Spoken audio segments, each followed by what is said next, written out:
तुम तीसरी बार आओगे, तुम 50 साल नज़र नहीं आओगे।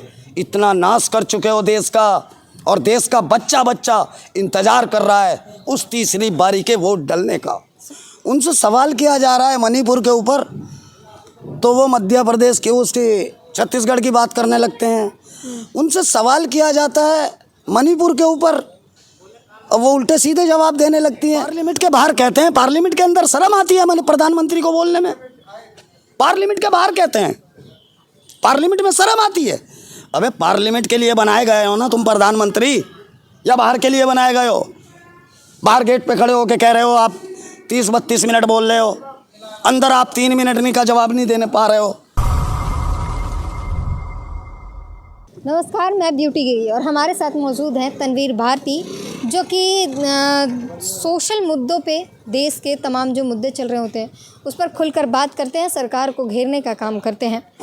अभी जो मणिपुर में जिस तरीके की हिंसा चली, अगर सवाल पूछा गया, सरकार से जवाब मांगी गई, तो स्मृति ईरानी संसद में चिल्ला कर कहने लगी कि राजस्थान को डिस्कस करो, पश्चिम बंगाल को डिस्कस करो, बिहार को डिस्कस करो, सिर्फ मणिपुर ही क्यों? उनकी नाकामियाँ छलक रही हैं, इसमें नाकामियाँ चमक रही हैं, दिख रही हैं। जब आदमी नाकाम होता है ना, तो वो अपने कसूर को दूसरे के ऊपर थोपता है। यानी उनसे सवाल किया जा रहा है मणिपुर के ऊपर, तो वो राजस्थान पे बात करती हैं। उनसे सवाल किया जा रहा है मणिपुर के ऊपर, तो वो मध्य प्रदेश के उसके छत्तीसगढ़ की बात करने लगते हैं। उनसे सवाल किया जाता है मणिपुर के ऊपर, अब वो उल्टे सीधे जवाब देने लगती हैं। हमें तो ऐसा लग रहा है कि राहुल गांधी ने जाके दंगा भड़का दिया। राहुल गांधी को तो उन्होंने पहुंचने ही नहीं दिया। राहुल गांधी के पीछे तो उन्होंने अपना सिस्टम लगा दिया, क्योंकि सरकार उनकी है वहाँ पर, सिस्टम उनका है वहाँ पर। राहुल गांधी को तो उन्होंने रास्ते ही में घेर लिया था। अगर दंगा किसी ने भड़काया है तो उस पार्टी का नाम है बीजेपी सरकार, जिसने हाई कोर्ट के अंदर वो बिल पेश किया, बिल बनाया, बिल को पास कराया। जिस बिल की वजह से आज आग लगी है मणिपुर के अंदर, वो मैंने नहीं कराया, वो राहुल गांधी ने नहीं कराया, वो केजरीवाल ने नहीं कराया, वो नीतीश कुमार ने नहीं कराया, वो वहाँ के मुख्यमंत्री ने, प्रधानमंत्री ने, इन सब के सिस्टम ने बनाया है, मैंने नहीं। आग लगाने वाले अगर कोई है मणिपुर के अंदर तो ये लोग हैं। क्यों लाए उस बिल को? ये जो बिल मणिपुर को जला रहा है, क्यों लाए उस बिल को? प्रधानमंत्री कहते हैं कि हमारा भी दिल दुख रहा है, कार्रवाई की जाएगी, कड़ी कार्रवाई। पार्लियामेंट के बाहर कहते हैं, पार्लियामेंट के अंदर शर्म आती है मैंने प्रधानमंत्री को बोलने में। पार्लियामेंट के बाहर कहते हैं, पार्लियामेंट में शर्म आती है। अबे पार्लियामेंट के लिए बनाए गए हो ना तुम प्रधानमंत्री, या बाहर के लिए बनाए गए हो?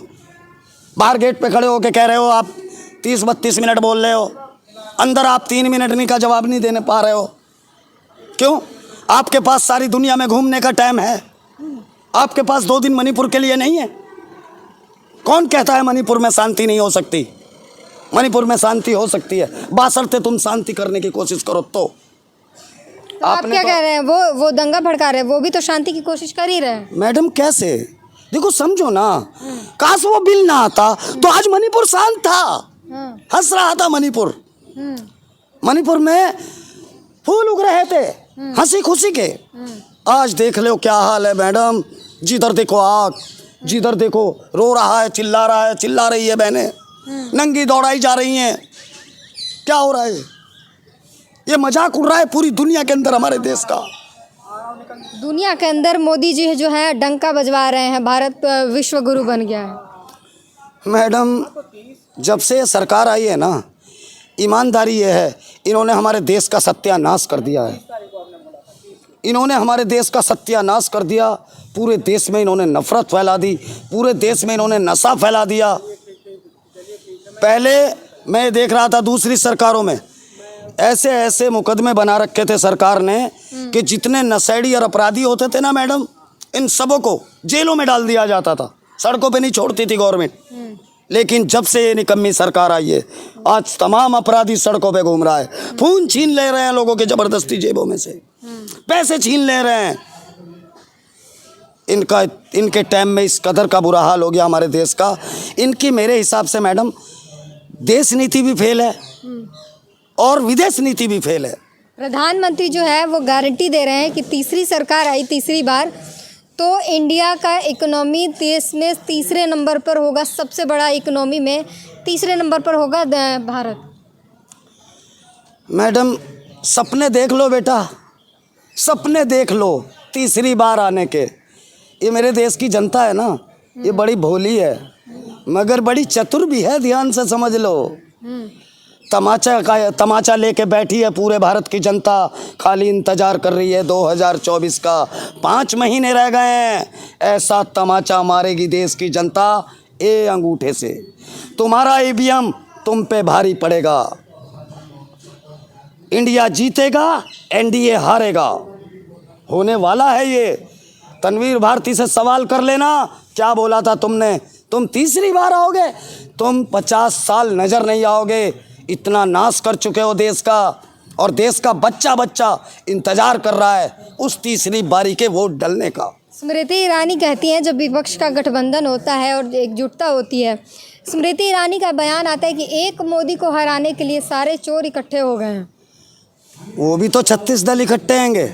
एनडीए क्या है? एनडीए क्या है? अकेला है क्या मोदी एनडीए में? वो भी तो 36 दलों को लेके बैठे पड़े हैं, जब तो एनडीए बना था। खाली एनडीए के मुकाबले इंडिया बना तो डर गए।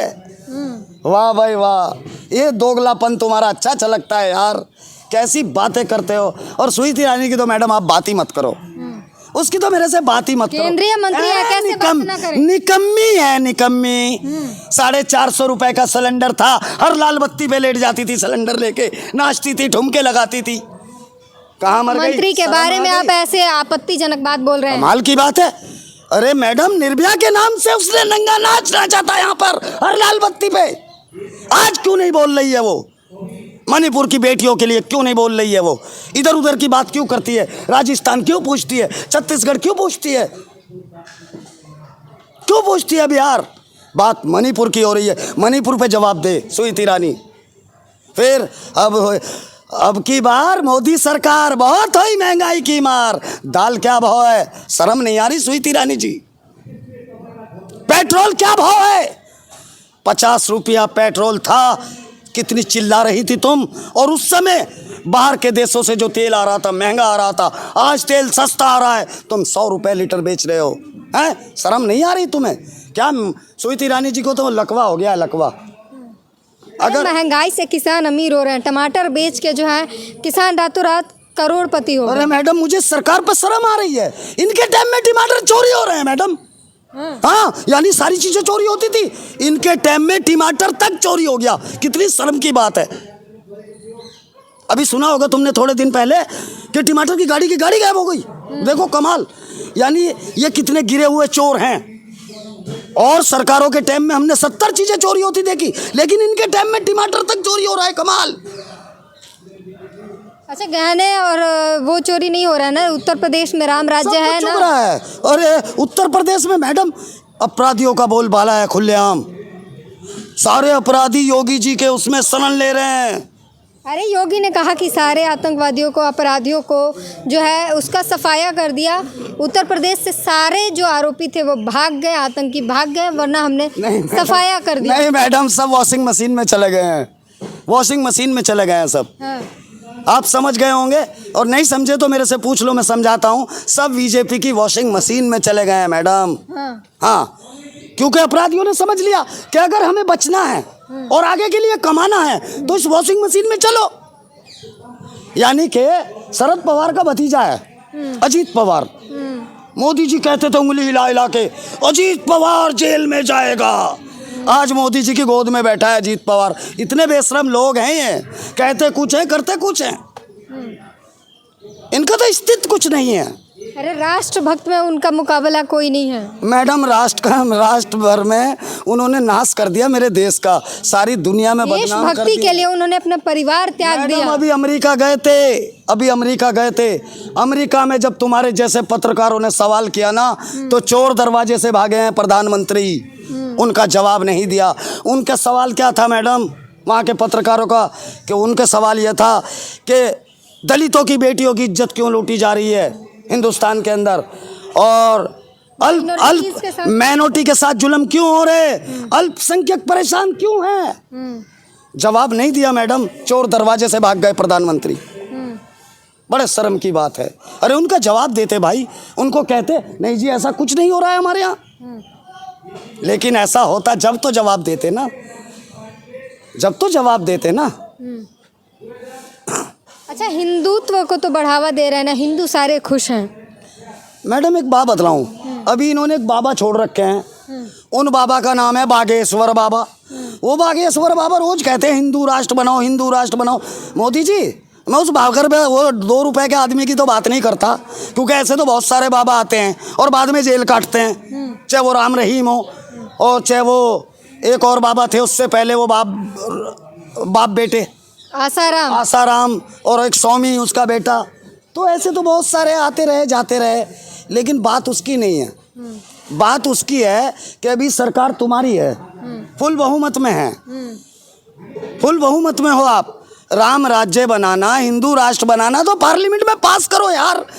खाली जनता में तुम ये बदबू क्यों फैलाते हो? तुम्हें कौन रोक रहा है? फुल बहुमत में हो आप, पार्लियामेंट में महिलाओं को सुरक्षा देते हैं। हाँ, वो मणिपुर में देखा है ना मैडम, अभी इनकी सरकार है, वहाँ मुख्यमंत्री भी इनका, प्रधानमंत्री भी इनका, महिला सुरक्षा देखी मैडम आपने? अभी परसों भी देख रहा था मैं, परसों फिर हुआ दोबारा 2 बेटियों के साथ, परसों फिर 2 बेटियों को ऐसे ही भगाया गया। ये महिला सुरक्षा 3 तलाक खत्म करके मुस्लिम महिलाओं को तो सम्मान दिया ना। अरे मैडम, ये 3 तलाक ये तो खाली हम जनता को गुमराह करते हैं, बेवकूफ़ बनाते हैं इन बातों को लाकर। ये कोई बातें नहीं होती हैं। ये तो देखो, तलाक भी चलती रहती है और निकाह भी चलते रहते हैं, शादियाँ भी होती रहती हैं। ये सिस्टम तो बने चले आ रहे हैं, बने चलते रहेंगे। ये खाली हम पार्टी वाले जो है ना, इन चीज़ों को लाकर गुमराह करते हैं, जनता को बेवकूफ़ बनाते हैं वोट लेने के लिए। यूसीसी पर क्या कहेंगे? यूसीसी का भी कोई मॉडल नहीं है, खाली वो भी वही है, वही जो वो तलाक महिलाओं को अधिकार दिलाने, बेवकूफ़ मैडम, बेवकूफ़ बनाने के मामले हैं सारे, बेवकूफ़ बनाने के, जनता को गुमराह करते हैं हम, पागल बनाते हैं और कुछ नहीं। ये सब जितने मामले हैं ना, अभी थोड़े दिन पहले आपने देखा था मैडम, क्या लाए थे हम? एनआरसी, और उसका इतना प्रचार कर दिया हमने, हंगामा मचा दिया। क्या है वो एनआरसी?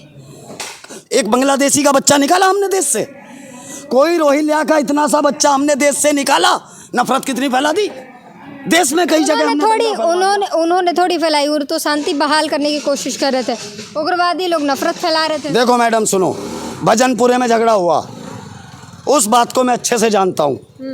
भजनपुरे में झगड़ा हुआ, 4 बसें आती हैं भर के आरएसएस वालों की, 4 बसें भर के आती हैं आरएसएस वालों की। उन बसों के अंदर करेटे रखी होती हैं, करेटे प्लास्टिक की, उन करेटों के अंदर पत्थर होते हैं, पेट्रोल बम होते हैं, उन बसों के अंदर पेप्सी की बोतलें होती हैं भरी हुई। कौन लोग हैं वो?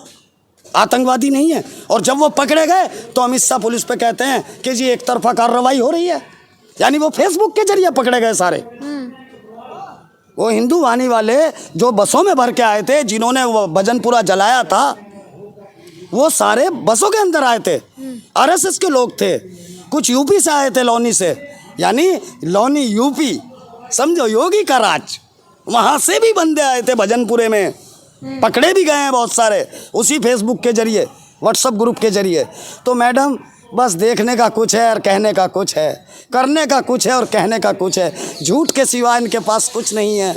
अब 2024 ढूंढ रहे हैं कि किसी तरह हम इज्जत बचा लें, जान बचा लें, लेकिन नहीं, ना इज्जत बचने वाली है और जान तो जेलों में कटेगी। क्यों? तुमने राज करना सिखा दिया है सरकारों को। जेल कौन भेजेगा? मोदी को कोई जेल भेज सकता है? तुम लालू को जेल भेज सकते हो? वाह भाई वाह, तुम्हें कोई जेल नहीं भेजेगा।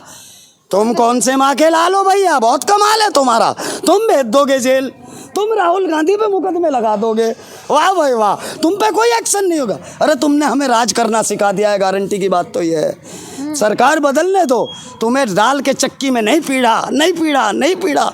याद रखना क्या कह रहे थे तनवीर भारती, क्योंकि तुमने राज करना सिखा दिया है विपक्ष को। जो आज विपक्ष है, कभी वो भी पक्ष में था, मगर कभी उसने इस तरह के काम नहीं करे थे विपक्ष के साथ, जिस तरीके के काम तुमने विपक्ष के साथ किए हैं। बहुत बुरी, देश को आप बुरी तरफ ले जा रहे हो, बर्बादी की तरफ ले जा रहे हो। अभी भी अगर आप में शर्म बाकी है, बदल दो ये सारी चीज़ों को। एक ये टीवी पे प्रचार झूठा बंद कर दो, देखो, एक सीमा भेजी तुमने, एक सीमा का तुमने प्रचार किया, एक लड़की हमारे यहाँ से चली गई, एक कल जयपुर हवाई अड्डे पे पकड़ी गई। क्या हो रहा है? काश तुम सीमा का प्रचार ना करते तो ये हमारे यहाँ की बेटियाँ उधर ना जाती। ये भी हमारे लिए तौहीन है बहुत बड़ी। और इसका जिम्मेदार कौन है? ये भारतीय जनता पार्टी। जय हिंद, जय भारत। मैं तनवीर भारती। तो आपने साफ तौर पर सुना सरकार से किस कदर जो है वो नाराज़गी है मणिपुर को लेकर, और बाकी जो राज्यों में चल रहे हैं, जो भी उत्तर प्रदेश में है कि राम राज्य बहाल करने के जहां एक तरफ दावे किए जाते हैं, ज़मीनी स्तर पर देखा जाए तो वो उतना ही फेल होता हुआ दिखाई देता है। केंद्र में मोदी सरकार है, बीजेपी सरकार है, लेकिन ज़मीनी स्तर पर जो देखा जाता है, जो जब उनके वादे और दावों की हकीकत जब देखा जाता है तो वो उतना ही फेल नज़र आता है। पूरी बातचीत पर अपनी प्रतिक्रिया ज़रूर दें। कैमरामैन हरिंदर के साथ ब्यूटी गिरी, जंतर मंतर, दिल्ली।